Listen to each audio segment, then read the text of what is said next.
you want to hit on this, Jaron? Yeah, I view dating apps as marketing channels or lead generation channels. So, like, if you were a digital marketer, you'd look at your marketing mix, like, okay, Facebook ads versus Instagram ads versus YouTube versus whatever. Those are your channels. So, Seeking and any other dating app, they're just different channels. You have to understand who's on them, what the demographic is, and kind of how to go about them. So, Seeking I like Tinder because Tinder is just kind of your catch-all, especially where I'm at. That's got the most market adoption. Uh, a lot of guys in the U.S. and I agree to an extent, like, oh, it's only trash on dating apps. Well, down here they're quite a bit behind. So things like Tinder, they're still fairly new. Not everyone's on them, but eventually everyone will at least try it out. So you can actually meet just normal random girls that aren't professional Tinderellas or anything that we're accustomed to in the northern countries, but so I like Tinder the best. Bumble, it's kind of like the U.S. You get like more your professional chicks. Down here, it's hard on Bumble because I've heard from others, and I might be wrong, but I've heard from a few people here that you have to have iOS, which is like Apple iPhone system, and that reduces it to like an upper middle class type strata of people that you're going to find here. Um, and then Seeking's got kind of everything. You've got your college girls, you've got girls that are curious. There are quite a few girls here that use Seeking as a dating app. They're not really sure about what the whole sugar thing is. I'll put stuff in my profile. I'll say like, hey, I understand tuition's high, cost of living's high, you need money, but I'm not looking for PPM. I'm not looking for allowance. I'm looking to meet a solid chick who's on my level and see if we can make something happen. Something along those lines. And I'll have girls reach out and they'll be like, what's a PPM or what are you talking about? It's like, oh, how long have you? And you can tell. So when I search girls, I'll get girls that are brand new on the app. If they're less than like 2 days old, they'll usually give me their number pretty quick. And then by day 3, they're like, yeah, I got off there. Like there's so many weirdos sending me stuff. And oh my God, I had no idea that's what that app was about. But again, down where I'm at now, they're a little more traditional. So girls understand that it's prostitution.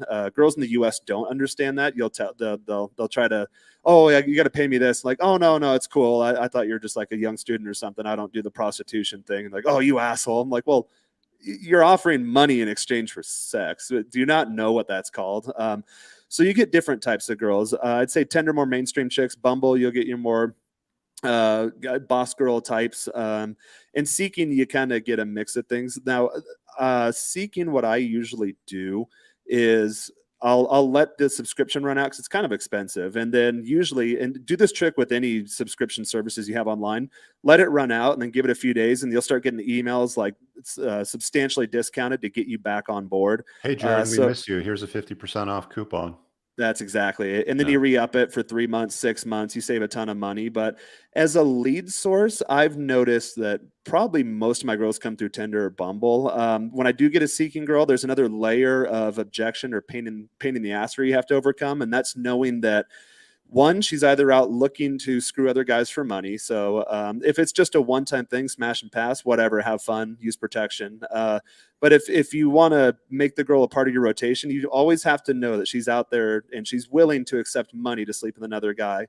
Or if she doesn't, if she gets off the app, know that for some reason she may have gotten on the app, like she's lower income, has some sort of weird situation, and inevitably at some point when the trust factor starts going up, she'll start trying to hit you up for money. And especially where I'm at, and Rich, I know we'll cover this on Monday's show, but a lot of gringos fall into that trap of just becoming these girls' piggy banks. So I think I'm going to let that end and probably not re-up, because every now and then I'll meet a really cool chick on Seeking, just normal girl. It's like, hey, I just wanted to meet higher caliber guys, and all the guys on Tinder are losers, so I came here.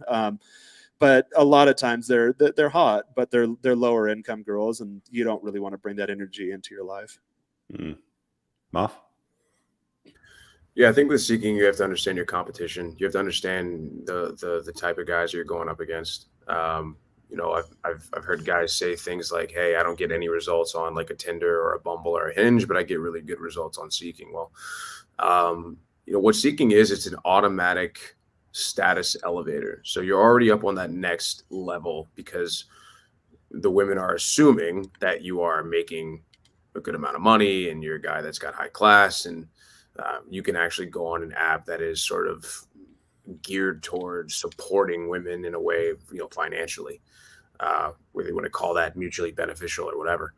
But the problem that like some guys will run into that'll do that is they're kind of in a no man's land where they cannot compete with guys on Seeking that have the McMansions and the yachts and the supercars, and that actually will throw down a couple of grand a month for the hottest girl. So, I don't personally do it. The only time I've ever been on Seeking is if I have like a photo shoot coming up, or I want to do something like last time I was on Seeking was in Miami last year, where we were trying to, bring girls over to the house and maybe get some photos and things like that. And, that's usually fine.